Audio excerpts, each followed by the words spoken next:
You're a lucky S.O.B., Merritt. The pale and gaunt prisoner, unshaven, brows knit, looked at the uniform screw. The guard glanced at Merritt's balding head, as if just realizing now that the man had more hair when he'd begun serving his sentence than now. What a difference a near year makes.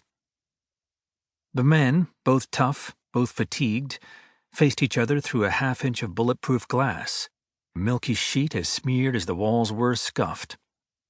The business end of 80-year-old Trevor County Detention had no desire or reason to pretty itself up. Slim, tall Jon Merritt was dressed in a dark suit, the deepest shade of navy blue, good for job interviews and funerals. It was a size too big. A complimenting white shirt, too, frayed where frays happen. The last time he had worn this outfit was more than 10 months ago. In the interim, his garb, not of his choosing, had been bright orange. You're looking like an ace, the guard said. Larkin was a large black man, whose uniform was much the same shade as Merritt's suit. Oh, I just shine, don't I? The guard paused, maybe wondering how stinging the sarcasm was meant to be. Here you go. Merritt took the envelope that contained his wallet, watch, and wedding ring. The ring went into his pocket, the watch onto his wrist. The battery had behaved, and the instrument showed the correct time, 9:02 a.m. Looking through the wallet, the bills, $140, were still there. But the envelope no longer contained the coins he'd had. A credit card and an ATM card were present, too. He was surprised. I had a phone, a book, paperback, socks, a pen. The pen he'd used to jot notes to his attorney at the hearing. It was a nice one, the sort you put a refill in, not throughout. Larkin looked through more envelopes and a cardboard box.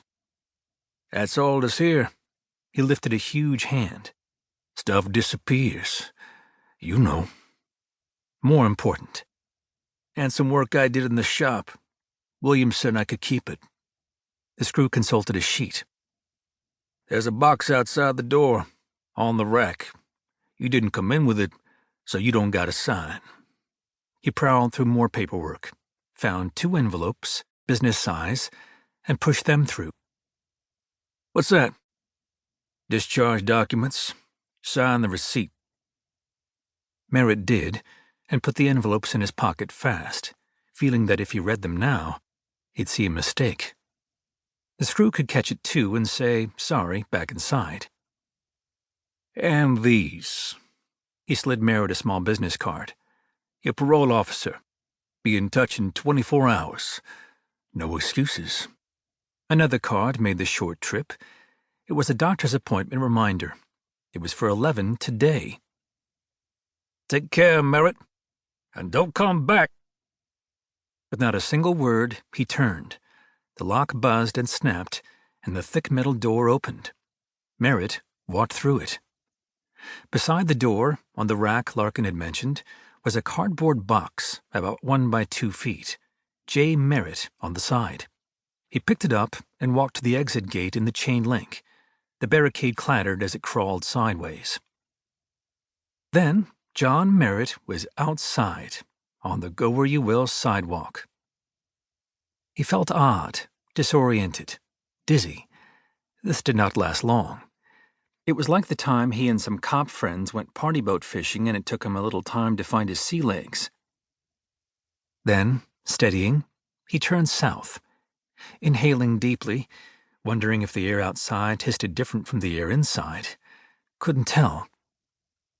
His feet hurt already. Merritt had enough cash to buy shoes. He wasn't sure if his card still worked, but it was easier and cheaper to go to the used store facility where his possessions resided. Supposedly.